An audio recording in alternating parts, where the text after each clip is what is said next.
Hi guys, welcome to our next live reading of The Hobbit.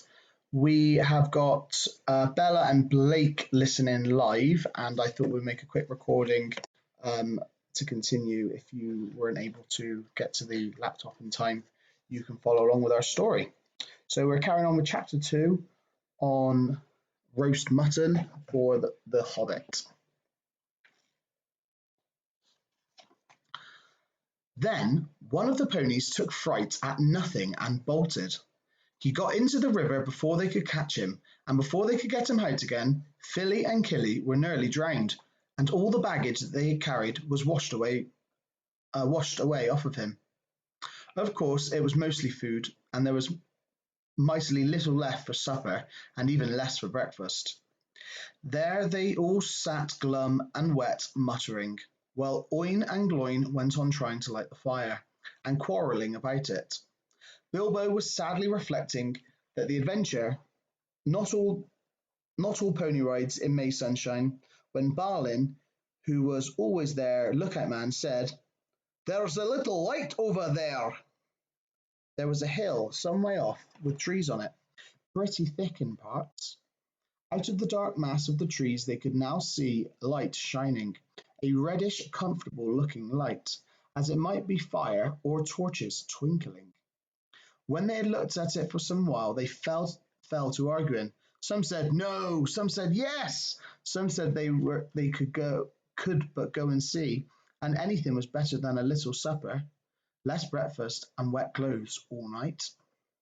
Others said, "These parts are known too well, they're not too well known, and are too near the mountains. Travellers seldom come this way now. The old maps are no use. Things have changed for even worse, and the road is unguarded. They have seldom even heard of the king round here, and less inquisitive you are to go along, the less trouble you're likely to find." Some said, "After all, there are 14 of us." Others said, "Where has Gandalf got to?" This remark was repeated by everybody. Then the rain began to pour down worse than ever, and Oin and Gloin began to fight. That settled it. "After all, we have got our burglar with us," they said, and so they made off, leading their ponies, with all due and proper caution, in the direction of the light. They came to the hill and were soon in the wood. Up the hill they went, but there was no proper path to be seen, such as might lead to a house or a farm, and do what they could, they made a deal of rustling and crackling and creaking, and a good deal of grumbling and dratting, as they went through the trees in the pitch dark. Suddenly the red light shone out very bright through the tree trunks not far ahead. "Now it's the burglar's turn," they said, meaning Bilbo. "You must go and find out all about that light, and what it is for, and if it's all perfectly safe and canny," said Thorin to the hobbit. "Now scuttle off and come back quick. If all is well, if not, come back if you can. If you can't, hoot twice like a barn owl, and once like a screech owl, and we will do what we can." Off Bilbo had to go, before he could explain that he could not hoot even once like any kind of owl, any more than fly like a bat. But at any rate, hobbits can move quietly in the woods. Absolutely quietly. They take pride in it, and Bilbo had sniffed more than once at what he called all this dwarvish racket. As they went along, though I don't suppose you or I would have noticed anything at all on a windy night. Not if the whole cavalcade cavalcade had passed 2 feet off. As for Bilbo, walking primarily towards the red light, I don't suppose even a weasel would have stirred a whisker at it. So naturally he got right up to the fire, for fire it was, without disturbing anyone, and this is what he saw. 3 very large persons sitting round a very large fire of beech logs. They were toasting mutton on long spits of wood, and licking the gravy off their fingers. There was a fine toothsome smell. Also, there was a barrel of good drink at hand, and they were drinking out of jugs. But they were trolls. Obviously, they were trolls. Even Bilbo, in spite of his sheltered life, could see that, from the great heavy faces of them, and their size, and the shape of their legs, not to mention their language, which was not drawing room fashioned at all.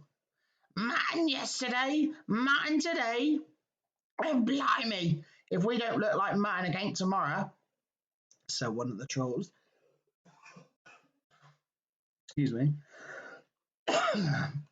Never a bit of blinking man flesh have we had for long enough, said a second.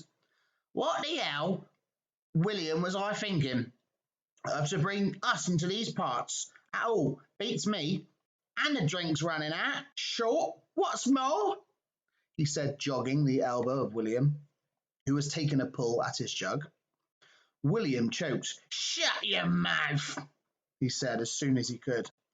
You can't expect folk to stop here, even just to be ate by you, Bert. You've got a village and a half between you. Since we could come down from the mountains, how much more do you want?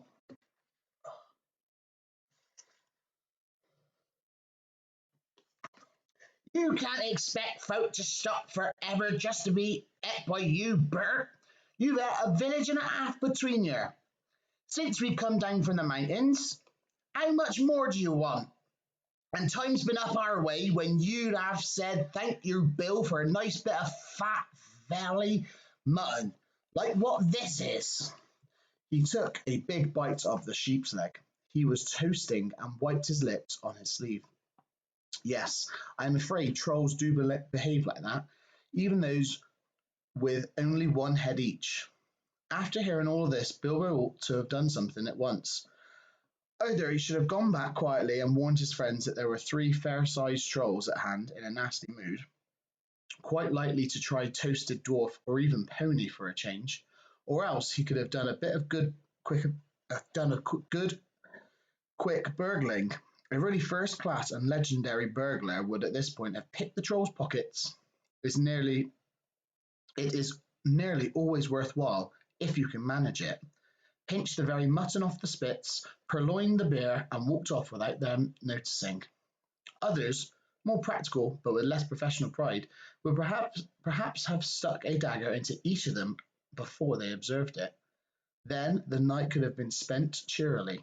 Bilbo knew it. He had a read of a good many things he had never seen or done. He was very much alarmed, as well as disgusted. He wished himself 100 miles away, and yet somehow he could not go straight back to Thorin and the company empty-handed. So he stood and hesitated in the shadows.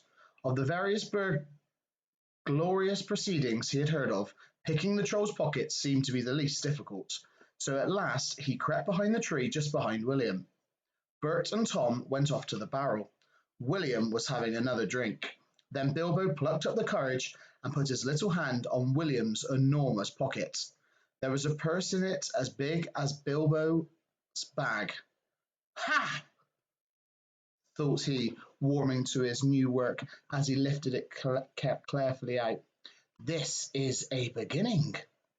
It was. Trolls' purses are mischief, and this was no exception. Here, who are you?